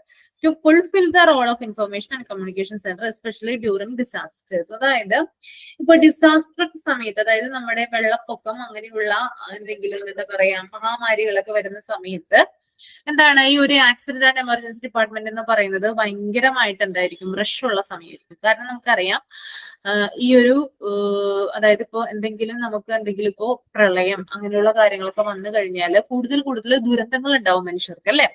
അപ്പൊ അങ്ങനെയുള്ള സമയത്ത് എന്താണ് ഈ ഒരു ഡിപ്പാർട്ട്മെന്റുകളിലേക്ക് ആളുകൾ കൂടുതലായി വരികയും എന്താണ് അവിടെ ഒരു ഇൻഫോർമേഷൻ പ്രൊവൈഡർ ആയിട്ട് ഇവർ പ്രവർത്തിക്കും എന്നാണ് പറയുന്നത്. ഫോർ എക്സാമ്പിൾ ഇപ്പോ ഒരു ഉരുൾപൊട്ടൽ ഉണ്ടായെന്ന് വിചാരിക്കാം. അങ്ങനെ ഉണ്ടാവുമ്പോൾ കുറച്ചു പേരെ ആളുകളെ രക്ഷപ്പെടുത്തി ഹോസ്പിറ്റലിലേക്ക് കൊണ്ടുവന്ന് വിചാരിക്കാം. മറ്റു കുറച്ചു പേരെന്താണ് പല സ്ഥലത്തേക്കായിട്ട് പോകുന്നു. അതായത് ഒരു ഹോസ്പിറ്റലിലേക്ക് തന്നെ ആയിരിക്കില്ല ഇപ്പോ ഒരു കുടുംബത്തിൽപ്പെട്ട ആളുകൾ മൊത്തം പോകുന്നത്. അതായത് പലരും പല ഹോസ്പിറ്റലിലേക്കായിരിക്കും ചെല്ലുന്നത്. അങ്ങനെ ചെല്ലുമ്പോൾ എന്താണ്, അതായത് നമ്മള് ഭയങ്കരമായിട്ടുള്ള ഒരു ആങ്സൈറ്റി ആയിരിക്കും നമുക്ക് ഉണ്ടാവുക. കാരണം നമ്മുടെ കൂടെയുള്ള നമ്മുടെ കുടുംബത്തിലുള്ള ആളുകൾ രക്ഷപ്പെട്ടോ, അവർക്ക് എന്ത് പറ്റി, കാരണം ഉരുൾപൊട്ടി വീണത് മാത്രമേ ആളുകൾക്ക് അറിയാൻ പറ്റുള്ളൂ. പിന്നീട് എന്താണ് സംഭവിച്ചതെന്ന് ഹോസ്പിറ്റലിൽ കണ്ണ് തുറക്കുമ്പോഴായിരിക്കുള്ളൂ നമ്മൾ അറിയാൻ പോകുന്നത്. എന്താണ് നമുക്ക് സംഭവിച്ചത്, നമ്മൾ ജീവിച്ചിരിപ്പുണ്ടോ, അങ്ങനെയുള്ള കാര്യങ്ങൾ. അതായത് ഫാമിലീസ് തമ്മിൽ എന്താണ് യാതൊരു കണക്ഷനും ഇല്ലാതിരിക്കുന്ന ചില അവസ്ഥകളുണ്ട് ഇങ്ങനെയുള്ള കലാമിറ്റീസ് ഒക്കെ വരുമ്പോൾ. അപ്പൊ അങ്ങനെയുള്ള സ്ഥലത്ത് പലരും പല ഹോസ്പിറ്റലാകുന്ന ഒരു സമയത്ത് എന്താണ് ഈ ഒരു എമർജൻസി ഡിപ്പാർട്ട്മെന്റ് ഇൻഫോർമേഷൻ പ്രൊവൈഡർ ആയിട്ട് പ്രവർത്തിക്കുന്നു. അതായത് പോലീസിനെ ഇൻഫോം ചെയ്യുന്നു, ഇങ്ങനെയുള്ള ഇന്ന കുടുംബത്തിൽപ്പെട്ട ഒരാള് ഞങ്ങളുടെ ഹോസ്പിറ്റലുണ്ട്, അല്ലെങ്കിൽ ഇന്ന കുടുംബത്തിൽപ്പെട്ട ഒരാള് മറ്റൊരു ഹോസ്പിറ്റൽ ഉണ്ട് എന്നുള്ളൊരു ഇൻഫോർമേഷൻസ് എന്ത് ചെയ്യുന്നു, പാസ് ചെയ്യുകയും ചെയ്യുന്നുണ്ട്. അതുകൊണ്ടാണ് ഡിസാസ്റ്റർ സമയത്തൊക്കെ എന്താണ് ഇൻഫോർമേഷൻ പ്രൊവൈഡർ ആയിട്ട് ഈ ഒരു എമർജൻസി ഡിപ്പാർട്ട്മെന്റ് പ്രവർത്തിക്കുന്നുണ്ടെന്ന് പറയാൻ കാരണം. പിടികിട്ടി എന്താണെന്ന് മനസ്സിലായോ? ഓക്കെ. ഇനി 5th വൺ എന്ന് പറയുന്നത് education, training and research activities of medical staff. പിന്നെ അതുകൂടാതെ ഇത്രയും കാര്യങ്ങൾക്ക് പുറമെ മെഡിക്കൽ സ്റ്റാഫുകൾക്ക് വേണ്ടിയിട്ടുള്ള എഡ്യൂക്കേഷൻ കൊടുക്കുന്നു, ട്രെയിനിങ് കൊടുക്കുന്നു. അതുകൂടാതെ ഗവേഷണപരമായിട്ടുള്ള ആക്ടിവിറ്റീസ് ഒക്കെ ചെയ്യുന്നത് ആര് തന്നെയാണ്, ഈ ഒരു എമർജൻസി ഡിപ്പാർട്ട്മെന്റ് ആണ്. അതായത് രോഗികൾക്ക് ഇമ്മീഡിയറ്റ് ആയിട്ടുള്ള കെയർ മാത്രമല്ല കൊടുക്കുന്നത്, പിന്നെ എന്താ കൊടുക്കുന്നത്, അതായത് അവിടുത്തെ മെഡിക്കൽ സ്റ്റാഫുകൾക്ക് വേണ്ടിയിട്ടുള്ള വിദ്യാഭ്യാസപരമായിട്ടുള്ള കാര്യങ്ങള്, അവരുടെ ട്രെയിനിങ് സംബന്ധമായിട്ടുള്ള കാര്യങ്ങള്, അവരുടെ റിസർച്ച് ആക്ടിവിറ്റീസ്, അങ്ങനെയുള്ള കാര്യങ്ങൾക്കൊക്കെ എന്താണ് ചെയ്യുന്നത്, കാര്യങ്ങളൊക്കെ എന്ത് ചെയ്യുന്നു, കൂടുതൽ ഇമ്പോർട്ടൻസ് കൊടുത്തിട്ട് എന്ത് ചെയ്യുന്നു, ഈ ഒരു എമർജൻസി ഡിപ്പാർട്ട്മെന്റ് കൈകാര്യം ചെയ്യുന്നു. ഓക്കെ. ഇനി നെക്സ്റ്റ് വൺ എന്ന് പറയുന്നത് ഹോസ്പിറ്റൽ അഡ്മിനിസ്ട്രേഷൻ മസ്റ്റ് എൻഷുവർ. അതായത് ഈ ഒരു ഹോസ്പിറ്റൽ, ഈ ഒരു എമർജൻസി ഡിപ്പാർട്ട്മെന്റിന് വേണ്ടിയിട്ട് അവിടെയുള്ള ഒരു ഹോസ്പിറ്റൽ അഡ്മിനിസ്ട്രേഷൻ എന്തൊക്കെ കാര്യങ്ങളാണ് ചെയ്യേണ്ടതെന്നാണ് കേട്ടോ പറയുന്നത്. The ED must be organized and administered to meet the healthcare needs of its population. അതായത് ആളുകളുടെ എണ്ണത്തിനനുസരിച്ചിട്ട് ആളുകളുടെ ആവശ്യങ്ങള് മീറ്റ് ചെയ്യാൻ പാകത്തിനുള്ള, അല്ലെങ്കിൽ ആളുകളുടെ ആവശ്യങ്ങൾ നിറവേറ്റാൻ സാധിക്കുന്ന തരത്തിലുള്ള ഒരു ഓർഗനൈസേഷൻ ആയിരിക്കണം എന്തിന്റെ, എമർജൻസി ഡിപ്പാർട്ട്മെന്റ് എന്നാണ് പറയുന്നത് കേട്ടോ. The ED must be organized and administered to meet the health care needs of its population. അവിടെ വരുന്ന ആളുകൾ എത്ര പേരാണോ ആ ആളുകളുടെ, അതായത് എമർജൻസി ഡിപ്പാർട്ട്മെന്റിൽ വരുന്ന ആളുകൾ എത്ര പേരാണോ ആ ആളുകളുടെ എണ്ണത്തിനനുസരിച്ചിട്ടുള്ള ആവശ്യങ്ങൾ നിറവേറ്റാനായിട്ട് ഈ ഒരു ഡിപ്പാർട്ട്മെന്റിന് സാധിക്കണം. ഓക്കെ. അത് അവിടുത്തെ ഹോസ്പിറ്റൽ അഡ്മിനിസ്ട്രേഷൻ ആണ് അതിനുള്ള കാര്യങ്ങളൊക്കെ ചെയ്യേണ്ടത് കേട്ടോ. ഇനി നെക്സ്റ്റ് എന്ന് പറയുന്നത് operation of ED must be guided by written policies and procedures. അതായത് എമർജൻസി ഡിപ്പാർട്ട്മെന്റ് ഓപ്പറേഷൻ എന്ന് പറയുന്നത് അത് ഒരു റിട്ടൺ പോളിസീസിലും പ്രൊസീജിയേഴ്സിലും ഒതുങ്ങി നിൽക്കുന്നതായിരിക്കണം. അതായത് നമുക്ക് എന്താണ് ഇപ്പോ നമ്മൾ എടുത്തോ പിടിച്ചോ എന്ന് പറയാനുള്ള കാര്യങ്ങൾ ചെയ്യാനായിട്ട് പാടില്ല. ഒരു നോർമൽ കേസിലുള്ള കാര്യങ്ങൾ പോലെയല്ല നമ്മൾ ചെയ്യേണ്ടത്. എമർജൻസി ഡിപ്പാർട്ട്മെന്റ് എന്ന് പറയുന്നത് അവർക്ക് ഒരു സെറ്റ് ഓഫ് പ്രൊസീജിയേഴ്സ് ഉണ്ട്, ഒരു പോളിസികൾ ഉണ്ട്. അതിന്റെ അടിസ്ഥാനത്തിലായിരിക്കണം അവിടുത്തെ ഓപ്പറേഷൻസ് മൊത്തം നടക്കേണ്ടത്. അതായത് അവിടെയുള്ള കാര്യങ്ങൾ കൈകാര്യം ചെയ്യേണ്ടത് ഒരു സെറ്റ് ഓഫ് റൂൾസ് ആൻഡ് റെഗുലേഷൻസിന്റെ ബേസിലായിരിക്കണം എന്നാണ് ഇവിടെ പറയുന്നത്. ഇനി next, medical and the nursing director of hospital along with the appropriate integration of ancillary service must ensure quality and safety in ED. അതായത് മെഡിക്കൽ നഴ്സിംഗ് പ്രൊഫഷണൽസിന്റെ ഇടപെടല് എമർജൻസി ഡിപ്പാർട്ട്മെന്റില് ക്വാളിറ്റി ഉറപ്പുവരുത്തണം എന്നാണ് പറയുന്നത്. അതായത് ഇപ്പം ധാരാളം മെഡിക്കൽ സ്റ്റാഫുകളും മെഡിക്കൽ നഴ്സുകളൊക്കെ ആ ഒരു എമർജൻസി ഡിപ്പാർട്ട്മെന്റിൽ എപ്പോഴും വർക്കിംഗ് ആണ്. അപ്പൊ അവരുടെ ഇടപെടൽ എന്ന് പറയുന്നത്, ആ പ്രൊഫഷണൽസിന്റെ ഇടപെടൽ എന്ന് പറയുന്നത് EDയില് എമർജൻസി ഡിപ്പാർട്ട്മെന്റില് ക്വാളിറ്റി ഉറപ്പുവരുത്തണം എന്ന് പറയുന്നുണ്ട് കേട്ടോ. ഇനി ഫോർത്ത് പോയിന്റ് എന്ന് പറയുന്നത് appropriateness of emergency care and continually monitored and evaluated. അതായത് ഈ ഒരു എമർജൻസി കെയർ അല്ലെങ്കിൽ ആ ഒരു എമർജൻസി ഡിപ്പാർട്ട്മെന്റ് എന്ന് പറയുന്നത് എപ്പോഴും നമ്മൾ നിരീക്ഷിച്ചു കൊണ്ടിരിക്കണം കേട്ടോ. അങ്ങനെയാ പറയുന്നത് എപ്പോഴും. അതായത് ഹോസ്പിറ്റൽ അഡ്മിനിസ്ട്രേഷന്റെ ഡിപ്പാർട്ട്മെന്റ് എന്ന് പറയുന്ന ആ ഒരു ഡിപ്പാർട്ട്മെന്റ് എന്ത് ചെയ്യണം, ഏത് സമയം എന്ത് ചെയ്യണം, ഈ ഒരു എമർജൻസി ഡിപ്പാർട്ട്മെന്റ് പ്രവർത്തനങ്ങളൊക്കെ നിരീക്ഷിച്ചു കൊണ്ടിരിക്കണം എന്നാണ് പറയുന്നത്. അപ്പൊ ഞാൻ ഈ പറഞ്ഞ 4 പോയിന്റ്സ് ഒന്നും കൂടി പറയാം കേട്ടോ. നിങ്ങൾ വേണമെങ്കിൽ ഒന്ന് നോട്ട് ചെയ്തെടുക്കാം മലയാളത്തിൽ തന്നെ. അതായത് ED must be organized and administered to meet the health care needs of its population. അതായത് എമർജൻസി ഡിപ്പാർട്ട്മെന്റിൽ വരുന്ന ആളുകളുടെ എണ്ണത്തിനനുസരിച്ച് അവരുടെ ആവശ്യങ്ങൾ നിറവേറ്റാനായിട്ട് ഒരു എമർജൻസി ഡിപ്പാർട്ട്മെന്റിന് കഴിയണം. രണ്ടാമത്തെ പോയിന്റ് എന്ന് പറയുന്നത് ഒരു set of policies and procedures അനുസരിച്ചിട്ടാണ് ഒരു എമർജൻസി ഡിപ്പാർട്ട്മെന്റിലെ ഓപ്പറേഷൻസ് നടക്കുന്നത്. ഇനി തേർഡ് പോയിന്റ് എന്ന് പറയുന്നത് medical and nursing director of hospital along with, അതായത് മെഡിക്കൽ നഴ്സിംഗ് പ്രൊഫഷണൽസിന്റെ ഇടപെടല് ഈ ഒരു ഡിപ്പാർട്ട്മെന്റിൽ ഉണ്ടായിരിക്കണം എന്ന് പറയുന്നുണ്ട്. ഇനി ഹോസ്പിറ്റൽ അഡ്മിനിസ്ട്രേഷൻ എന്ത് ചെയ്തിരിക്കണം, എമർജൻസി ഡിപ്പാർട്ട്മെന്റിനെ എപ്പോഴും എന്ത് ചെയ്തിരിക്കണം, മോണിറ്റർ ചെയ്തുകൊണ്ടിരിക്കണം എന്നും പറയുന്നുണ്ട്. ഇനി അടുത്ത point, the medical director should oversee all aspects of the practice of emergency medicine in ED. അതായത് മെഡിക്കൽ ഡയറക്ടർ EDയിലെ എമർജൻസി മെഡിസിൻ പരിശീലനങ്ങളും നിരീക്ഷിക്കണം എന്നാണ് പറയുന്നത്. അതായത് ഒരു എമർജൻസി ഡിപ്പാർട്ട്മെന്റിലെ എമർജൻസി മെഡിസിൻ മെയിൻറ്റെയിൻ ചെയ്യേണ്ടതും അതുപോലെ തന്നെ ആ എമർജൻസി ഡിപ്പാർട്ട്മെന്റ് ഒബ്സർവ് ചെയ്യേണ്ടതും ആരാണ്, ഒരു മെഡിക്കൽ ഡയറക്ടർ ആയിരിക്കണം എന്ന് പറയുന്നുണ്ട് കേട്ടോ. ഒരു മെഡിക്കൽ ഡയറക്ടർ എപ്പോഴും വന്നിട്ട് എന്ത് ചെയ്യണം, ആ എമർജൻസി ഡിപ്പാർട്ട്മെന്റിലെ കാര്യങ്ങള് എന്ത് ചെയ്യണം, ഒബ്സർവ് ചെയ്യണം എന്ന് പറയുന്നുണ്ട്. ഇനി next point, all new staff members should get a formal orientation programme that addresses. അതായത് എമർജൻസി ഡിപ്പാർട്ട്മെന്റ് വരുന്ന സ്റ്റാഫുകൾക്ക് പ്രോപ്പർ ആയിട്ടുള്ള ഒരു ഫോർമൽ ഓറിയന്റേഷൻ പ്രോഗ്രാം നമ്മൾ അലൗ ചെയ്യണം. അതായത് സ്റ്റാഫുകൾ ഇപ്പൊ നിങ്ങളാണിപ്പോ പുതുതായിട്ട് എമർജൻസി ഡിപ്പാർട്ട്മെന്റിൽ ജോയിൻ ചെയ്തെന്ന് വിചാരിക്കാം. നിങ്ങൾക്ക് എന്ത് തരണം അവര്, അതായത് ആദ്യത്തെ ഒരു 3 മാസം കൃത്യമായിട്ടുള്ള ഒരു ഓറിയന്റേഷൻ പ്രോഗ്രാം തരുന്നു അല്ലെ. അതായത് നിങ്ങളുടെ ട്രെയിനിങ് പരമായിട്ടുള്ള കാര്യങ്ങളൊക്കെ ചെയ്യേണ്ടത് ആ 3 മാസമാണ്.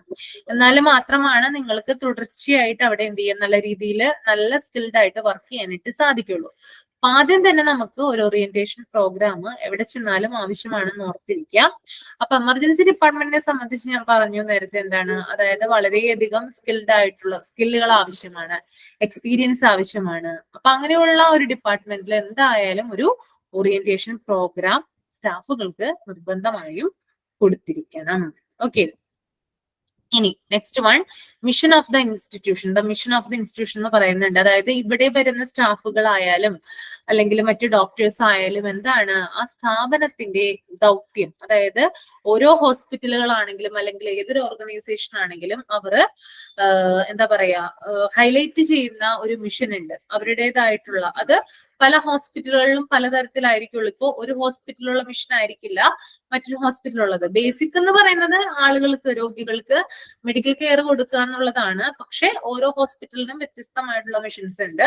അപ്പൊ ഏത് ഹോസ്പിറ്റലാണോ നിങ്ങൾ വർക്ക് ചെയ്യുന്നത് അവിടെയുള്ള മിഷനെ അടിസ്ഥാനമാക്കി അല്ലെങ്കിൽ ആ മിഷൻ എന്താണെന്ന് എന്ത് ചെയ്യണം, അവിടെയുള്ള സ്റ്റാഫുകൾക്ക് അല്ലെങ്കിൽ ഡോക്ടേഴ്സിന് ബോധ്യപ്പെടുത്തി കൊടുത്താൽ മാത്രമേ അവർക്ക് അതിനനുസരിച്ച് അവിടെ വർക്ക് ചെയ്യാനായിട്ട് സാധിക്കുള്ളൂ. ഓക്കെ. ഇനി next, standard operating procedures of the ED. അതായത് ഒരു എമർജൻസി ഡിപ്പാർട്ട്മെന്റിൽ എന്തുണ്ടായിരിക്കണം, standard operating procedures of the ED. അതായത് ഓരോ ഡിപ്പാർട്ട്മെന്റിലും ഓരോ എമർജൻസി ഡിപ്പാർട്ട്മെന്റിലും ഒരു അതായത് SOP ഉണ്ടായിരിക്കണം. അതായത് ഇന്ന പ്രൊസീജിയേഴ്സും കാര്യങ്ങളും ഉണ്ടായിരിക്കണം എന്നാണ് അവിടെ പറയുന്നത് കേട്ടോ. ഇനി responsibilities of each member of the ED staff. ഇനി എമർജൻസി ഡിപ്പാർട്ട്മെന്റിലെ ഡിപ്പാർട്ട്മെന്റിലെ സ്റ്റാഫുകളുടെ റെസ്പോൺസിബിലിറ്റീസ് എന്താണെന്ന് ഓരോ മെമ്പർക്കും എന്താണ് ബോധ്യപ്പെടുത്തി കൊടുക്കണം. ഓരോ മെമ്പർമാർക്കും ചിലപ്പോൾ ഓരോ ജോലികളായിരിക്കും ഉണ്ടായിരിക്കുക.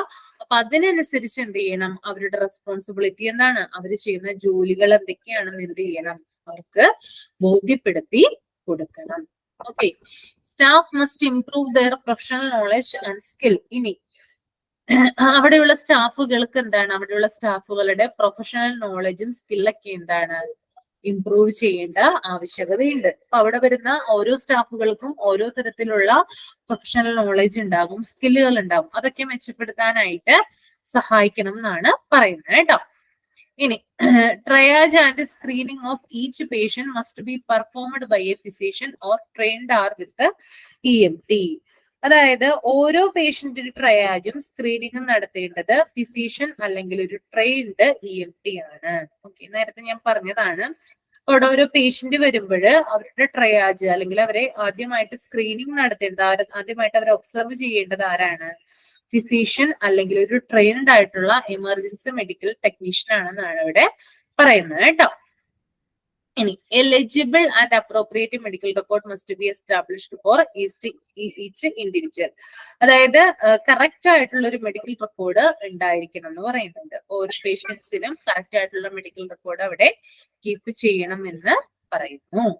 ഇനി the minimum set of SOPs should be available for. അതായത് എന്തൊക്കെയാണ് ഒരു എമർജൻസി ഡിപ്പാർട്ട്മെന്റിലെ SOPs അഥവാ സ്റ്റാൻഡേർഡ് ഓഫ് പ്രൊസീജിയർ എന്ന് നമുക്ക് നോക്കാം. ആദ്യം തന്നെ എന്താ ചെയ്യുന്നേ, റിസീവിംഗ് ഓഫ് ദ പേഷ്യന്റ്. നമ്മള് പേഷ്യൻസിനെ എന്ത് ചെയ്യുന്നു, റിസീവ് ചെയ്യുന്നു. അതിനുശേഷം രജിസ്ട്രേഷൻ ഓഫ് ദ പേഷ്യന്റിന് നമ്മള് രജിസ്ട്രേഷൻ ചെയ്യുന്നു.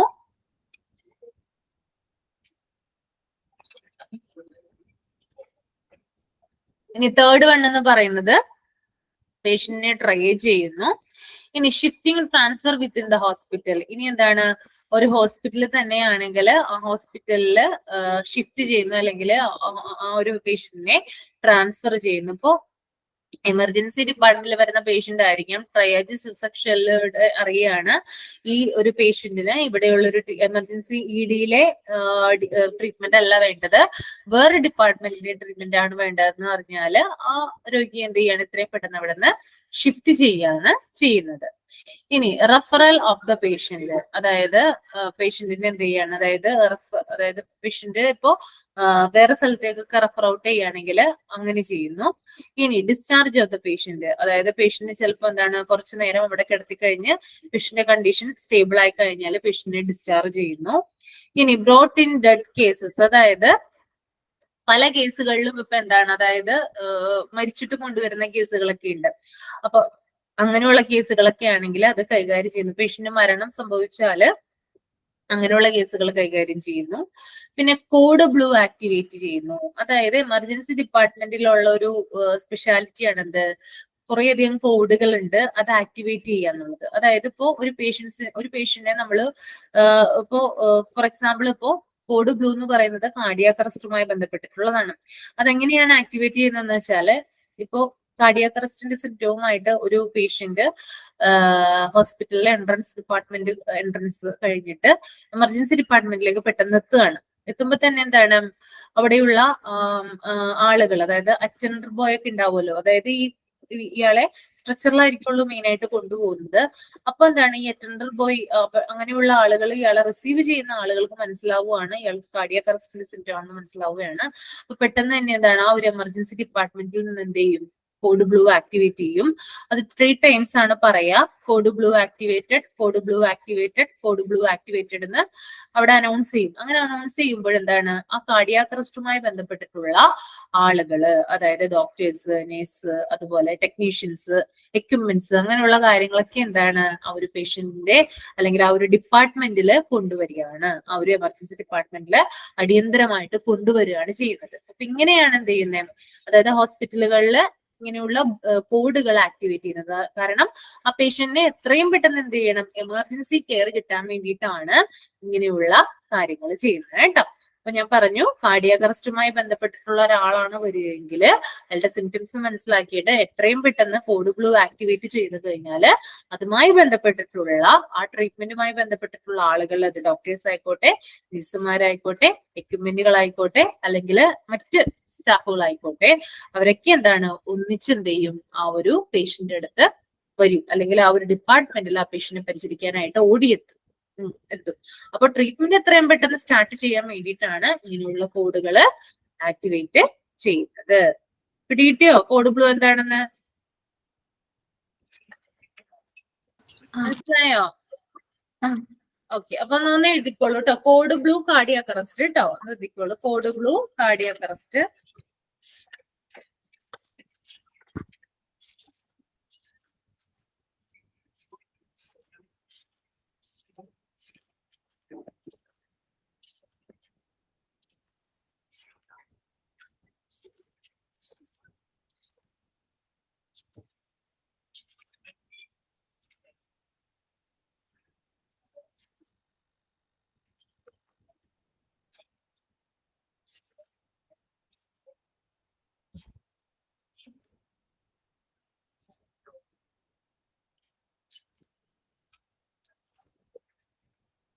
Okay, code blue cardiac arrest എഴുതാം. അത് കഴിഞ്ഞിട്ട് ഞാൻ നാളെ പറഞ്ഞുതരാം ബാക്കിയുള്ള കോഡുകൾ കേട്ടോ. അപ്പൊ എങ്ങനെയാണ് കോഡ് ബ്ലൂ ആക്ടിവേറ്റ് ചെയ്യണമെന്ന് മനസ്സിലായില്ലേ? മനസ്സിലായല്ലേ? ഓക്കെ. ഇനി മെഡിക്കോ ലീഗൽ കേസ്, അടുത്ത പോയിന്റ് എന്ന് പറയുന്നത് മെഡിക്കോ ലീഗൽ കേസാണ്. മെഡിക്കോ ലീഗൽ കേസുകളാണെങ്കിൽ അതിനുള്ള കാര്യങ്ങൾ ചെയ്യുന്നു. ഞാൻ പറഞ്ഞു, മെഡിക്കൽ ലീഗൽ കേസുകളാണെങ്കിൽ പോലീസിനെ എത്രയും ഇൻഫോം ചെയ്യുന്നു, പോലീസ് വന്നിട്ട് ഫർദർ ഇൻവെസ്റ്റിഗേഷനും കാര്യങ്ങളൊക്കെ നടത്തുന്നു. ഇനി ക്ലിനിക്കൽ പ്രോട്ടോകോൾസ്, അതായത് ചില ക്ലിനിക്കൽ ആയിട്ടുള്ള പ്രോട്ടോകോൾസ് ഉണ്ടാവും എമർജൻസി ഡിപ്പാർട്ട്മെന്റിലെ പേഷ്യന്റ് ട്രീറ്റ്മെന്റുമായി ബന്ധപ്പെട്ടുള്ള കാര്യങ്ങൾ. അതൊക്കെ ക്ലിനിക്കൽ പ്രോട്ടോകോൾസിലാണ് വരുന്നത്. അപ്പോ എന്തൊക്കെയാണ് ഒരു SOPs, അതായത് സെറ്റ് ഓഫ് പ്രൊസീജിയേഴ്സിൽ വരുന്നതെന്ന് വെച്ചാൽ, ആദ്യം റിസീവിംഗ് ഓഫ് ദ പേഷ്യന്റിനെ നമ്മൾ റിസീവ് ചെയ്യുന്നു. പിന്നെ രജിസ്ട്രേഷൻ ഓഫ് ദ പേഷ്യന്റിനെ രജിസ്റ്റർ ചെയ്യുന്നു. ഇനി ട്രയേജ് ഓഫ് ദ പേഷ്യന്റ് എന്ന് പറഞ്ഞാൽ പേഷ്യന്റ് എന്ത് ചെയ്യുന്നു, നമ്മൾ ട്രയേജ് ചെയ്യുന്നു, അല്ലെ, സോർട്ട് ചെയ്യുന്നു. ഇനി shifting transfer within the hospital, അതായത് ഹോസ്പിറ്റലിനുള്ളിൽ തന്നെയാണെങ്കിൽ അങ്ങനെ, അല്ലെങ്കിൽ ഹോസ്പിറ്റലിന് പുറത്താണെങ്കിൽ എന്ത് ചെയ്യുന്നു, ഷിഫ്റ്റിംഗും ട്രാൻസ്ഫറും ചെയ്യുന്നു. ഇനി റെഫറൽ ഓഫ് ദ പേഷ്യന്റ്, അതായത് പേഷ്യന്റ് എന്ത് ചെയ്യുന്നു, റെഫർ ഔട്ട് ചെയ്യുകയാണെങ്കിൽ റെഫർ ഔട്ട് ചെയ്യുന്നു, റെഫറൽ ചെയ്യുകയാണെങ്കിൽ റെഫറും ചെയ്യുന്നു. ഇനി ഡിസ്ചാർജ് ഓഫ് ദ പേഷ്യന്റിനെ ആവശ്യമെങ്കിൽ ഡിസ്ചാർജ് ചെയ്യുന്നു. അദ്ദേഹത്തിന്റെ കണ്ടീഷൻ സ്റ്റേബിൾ ആവുകയാണെങ്കിൽ അദ്ദേഹത്തെ ഡിസ്ചാർജ് ചെയ്യുന്നു. പിന്നെ ബ്രോട്ട് ഇൻ ഡെഡ് കേസസ്, അല്ലെ, അതായത് മരിച്ചിട്ട് കൊണ്ടുവരുന്ന കേസുകളുണ്ട്. ഇനി കോഡ് ബ്ലൂ എന്ന് പറഞ്ഞാൽ ഞാൻ പറഞ്ഞു 3 times ആണ് ഇത് പറയുന്നത്. പെട്ടെന്ന് തന്നെ അതുമായി ബന്ധപ്പെട്ടിട്ടുള്ള സ്റ്റാഫുകൾ അവിടെ ഓടി വരാൻ വേണ്ടിയിട്ടാണ് അങ്ങനെയുള്ള സംവിധാനം ചെയ്യുന്നത്. ഇനി മെഡിക്കൽ ലീഗൽ കേസ് MLC-യുമായി ബന്ധപ്പെട്ടുള്ള കാര്യങ്ങളാണെങ്കിൽ അതുമായിട്ട് ബന്ധപ്പെട്ടുള്ള പ്രൊസീജിയേഴ്സ് ചെയ്യുന്നു. പിന്നീട് ക്ലിനിക്കൽ പ്രോട്ടോകോൾസ് എന്തൊക്കെയാണ്, അതുമായിട്ട് ബന്ധപ്പെട്ടുള്ള കാര്യങ്ങൾ ഇവിടെ ചെയ്യുന്നു. ഓക്കെ, ഒന്ന് വായിച്ചു വെക്കുക. നിങ്ങള് ഫങ്ഷൻസ് ഒന്ന് വായിച്ചു വെക്കുക. എന്തെങ്കിലും ഡൗട്ട് ഉണ്ടെങ്കിൽ എന്നോട് ചോദിച്ചൊന്ന്.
വായിച്ചോ?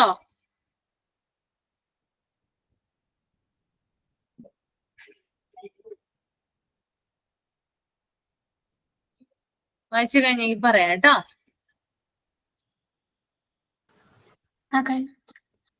എന്തെങ്കിലും ഡൗട്ട് ഉണ്ടോ? ഉണ്ടോ? ഇല്ല. ഓക്കെ, ക്ലിയർ ആയോ? ഓക്കെ, നമുക്ക് വൈൻഡപ്പ് ചെയ്യാം അല്ലേ? ഓക്കെ, ബാക്കി നാളെ എടുക്കാം കേട്ടോ. Okay, thank you. Thank you. Thank you, ma'am. Thank you.